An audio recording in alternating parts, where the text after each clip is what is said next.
Hello everyone, this is Alex Smith. Welcome to knowledge the ambition. स्वागत है आपका knowledge the ambition के session में।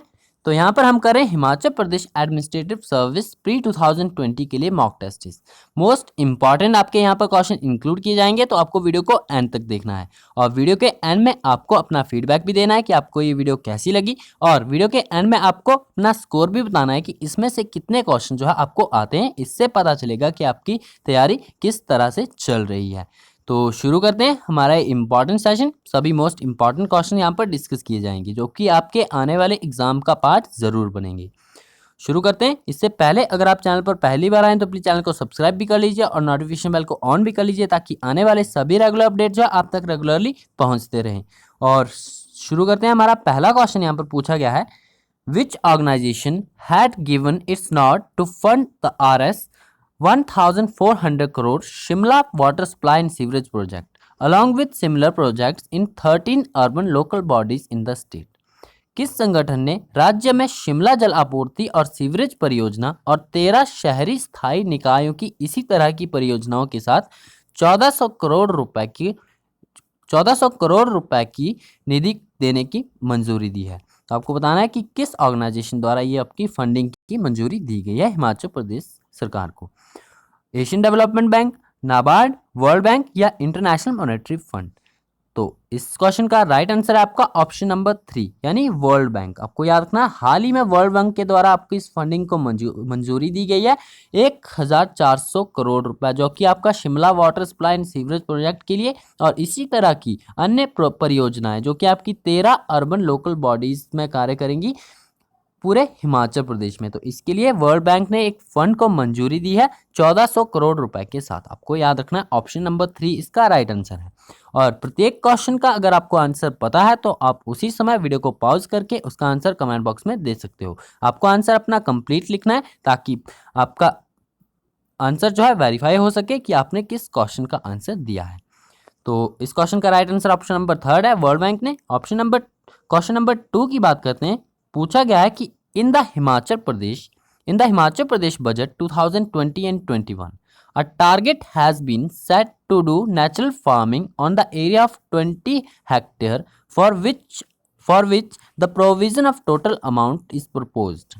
आपको बताना है कि हिमाचल प्रदेश बजट 2020-21 में 20 हेक्टेयर क्षेत्र पर प्राकृतिक खेती करने का लक्ष्य रखा गया है, जिसके लिए कुल राशि का प्रावधान प्रस्तावित है कितना? आपको बताना है कि इसके लिए कितनी कुल राशि का प्रावधान प्रस्तावित है।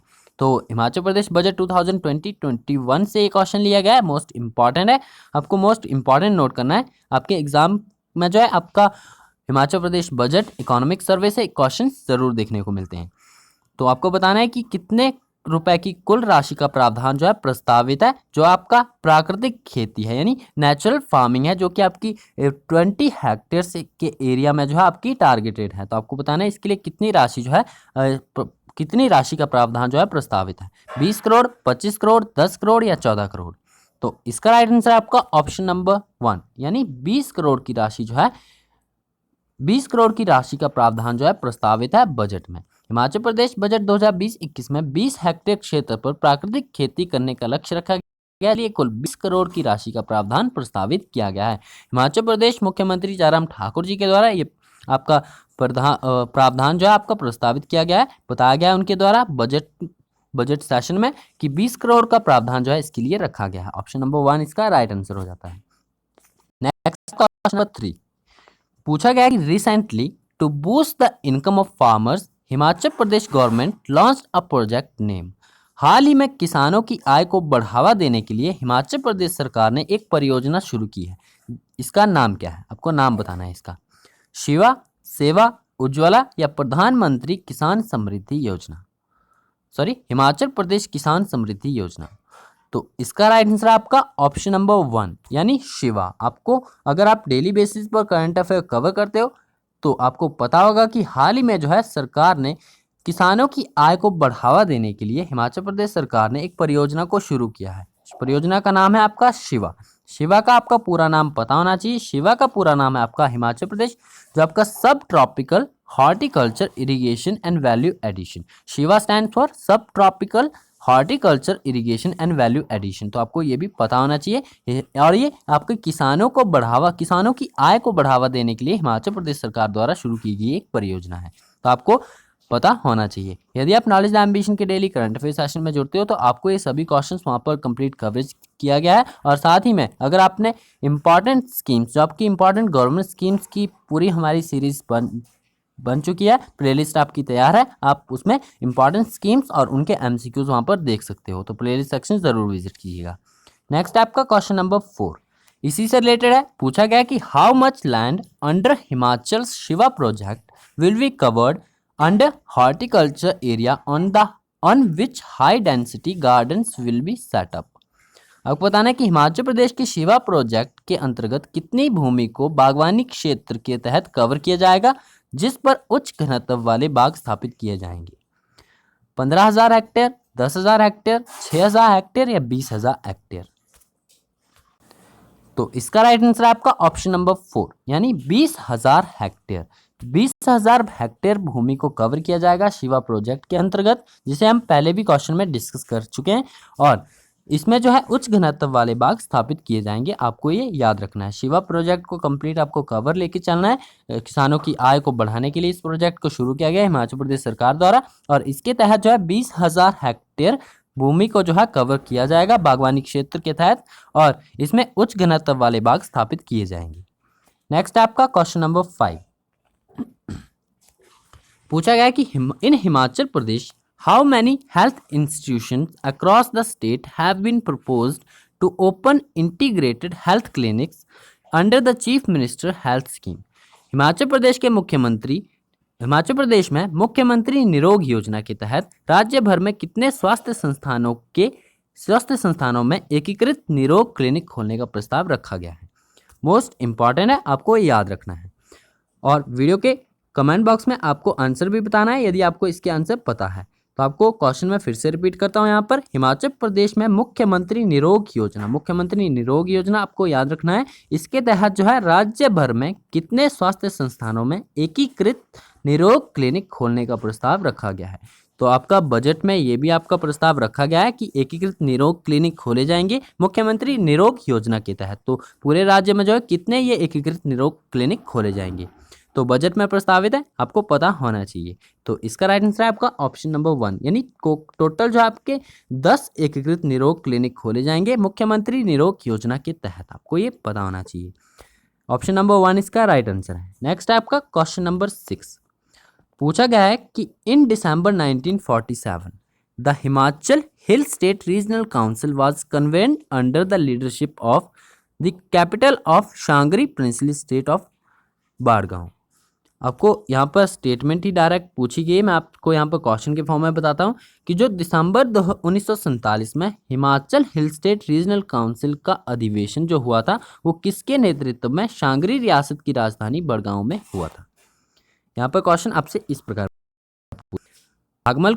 भागमल सोठा होगा आपका। यहाँ पर भागमल सोठा, सत्यदेव बुशैरी, कंवर मोहन सिंह या फिर आपके ठाकुर सेन नेगी।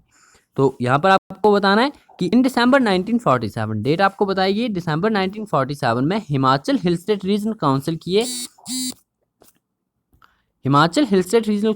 की एक बैठक हुई थी। आपको बताना है कि किसकी लीडरशिप में ये बैठक हुई थी, जो कि आपकी कैपिटल ऑफ शांगरी, जो आपकी शांगरी रियासत की राजधानी बड़गांव में हुई थी। तो इसका राइट आंसर है आपका ऑप्शन नंबर 2 यानी सत्यदेव बुशहरी के नेतृत्व में जो है आपकी Himachal hill state regional council का अधिवेशन हुआ था 1947 में शांगरी रियासत की राजधानी बड़गांव में। तो आपको ये याद रखना है। ऑप्शन नंबर 2 इसका राइट आंसर है। नेक्स्ट क्वेश्चन है क्वेश्चन नंबर 7 पूछा गया कि who among the following translated Gita, Upanishad, Vedanta, Darshan into Mandyali. Important question है, आपको इसके बारे में भी पता होना चाहिए। निम्न में से किसने गीता, उपनिषद और वेदांत दर्शन का मंडयाली में अनुवाद किया है।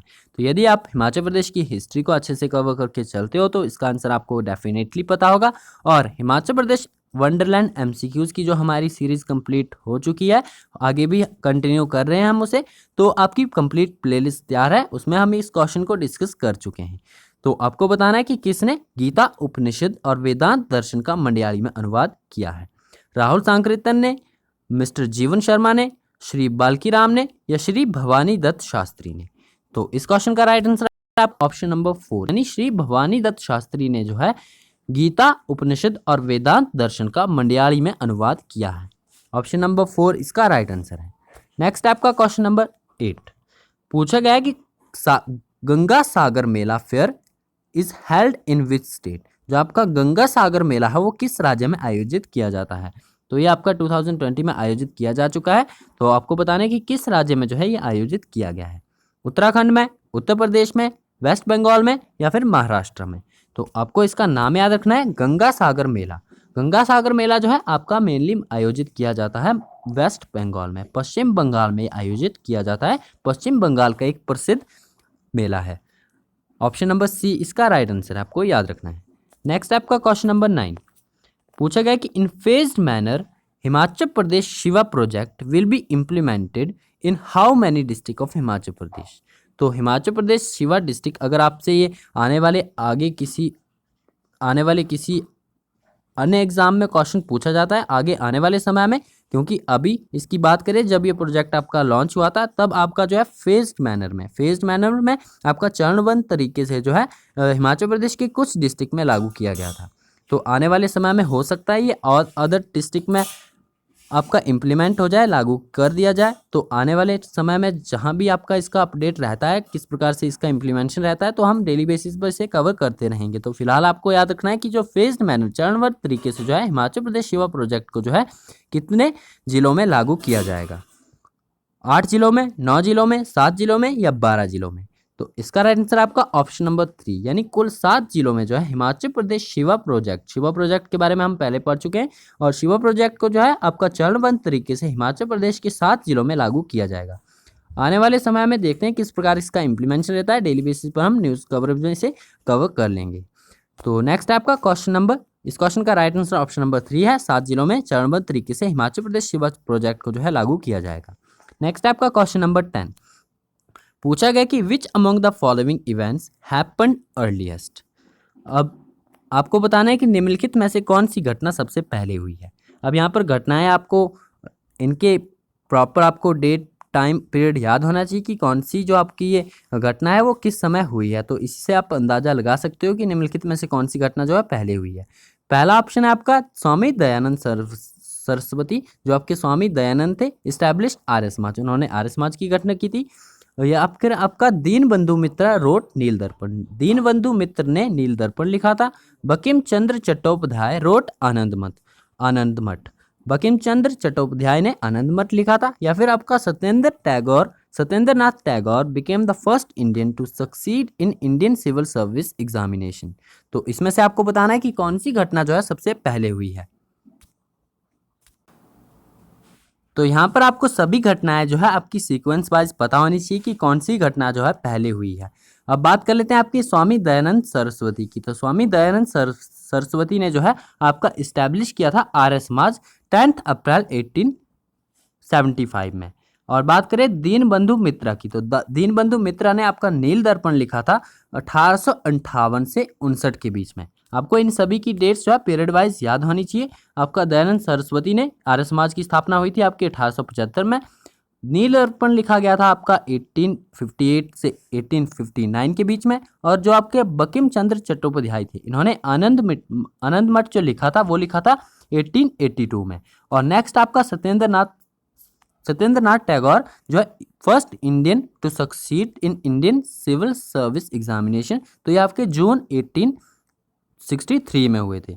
तो इस हिसाब से आपका सीक्वेंस में यहाँ पर आपकी पहली घटना कौन सी है, ये बनती है आपकी ऑप्शन नंबर बी यानी दीनबंधु मित्र रोट नील दर्पण। जो आपकी दीनबंधु मित्र ने इन्होंने नील दर्पण कब लिखी थी? 1858 में लिखी थी। 1858 और 1859 के बीच में लिखी थी। तो ये आपकी पहली घटना हो जाती है। निम्नलिखित में से जो ऑप्शन नंबर बी है दीनबंधु मित्र रोट नील दर्पण, यह आपकी पहली घटना हुई थी सबसे पहले इन चारों घटनाओं में से। तो ऑप्शन नंबर बी इसका राइट आंसर हो जाता है। तो ये थे हमारे आज के कुछ मोस्ट इंपॉर्टेंट क्वेश्चंस। और यदि आप इसी तरह के और सभी मोस्ट इंपॉर्टेंट क्वेश्चंस का कवरेज चाहते हो तो आप हमारी मंथली मैगजीन, जो आपकी नॉलेज एंड एम्बिशन की मंथली मैगजीन है करंट अफेयर की, मार्च मंथ में ये सभी इंपॉर्टेंट क्वेश्चन जो है इंक्लूड किए गए हैं।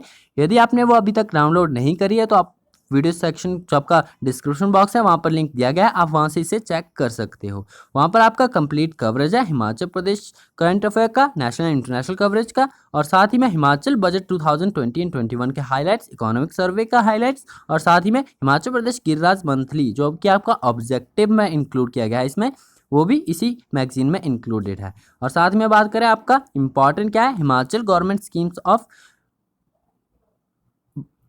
प्रदेश गवर्नमेंट स्कीम्स जो कि आपकी एमसीक्यूज फॉर्म में भी अवेलेबल है और ब्रीफ में भी अवेलेबल है। और साथ ही में हिमाचल प्रदेश की वो स्कीम्स जो कि आपकी बजट 2020-21 में अनाउंस की गई है, वो भी आपकी कंप्लीट वहाँ पर कवरेज दिया गया है। तो इन सभी मोस्ट इंपॉर्टेंट क्वेश्चंस के जो आपका कंप्लीट कवरेज है उन्हें पाने के लिए आप इस मैगजीन को डाउनलोड कर सकते हो। लिंक आपका डिस्क्रिप्शन बॉक्स में दिया गया है। यदि आप डाउनलोड नहीं करना चाहते हो तो प्लेलिस्ट सेक्शन में आपके लिए वीडियोस अवेलेबल हैं, आप उन्हें देख सकते हो। तो आपके पास दोनों ऑप्शंस हैं, आप या तो इसे डाउनलोड कर लीजिए या वीडियो सेक्शन में जाके सभी प्लेलिस्ट को एक बार कंप्लीट देख लीजिए, आपका एक कंप्लीट कवरेज हो जाएगा। तो आज की वीडियो में इतना ही। आई होप आपके लिए क्वेश्चन सभी बेनिफिशियल होंगे। अगर वीडियो पसंद आए तो वीडियो को लाइक ज़रूर करना है, अपने फ्रेंड्स के साथ शेयर जरूर करना है, और चैनल पर पहली बार आए तो चैनल को सब्सक्राइब भी कर लेना है ताकि आने वाले सभी रेगुलर अपडेट जो आप तक रेगुलरली पहुंचते रहें। तो मिलते हैं नेक्स्ट वीडियो में। Thanks for watching, best of luck for your bright future.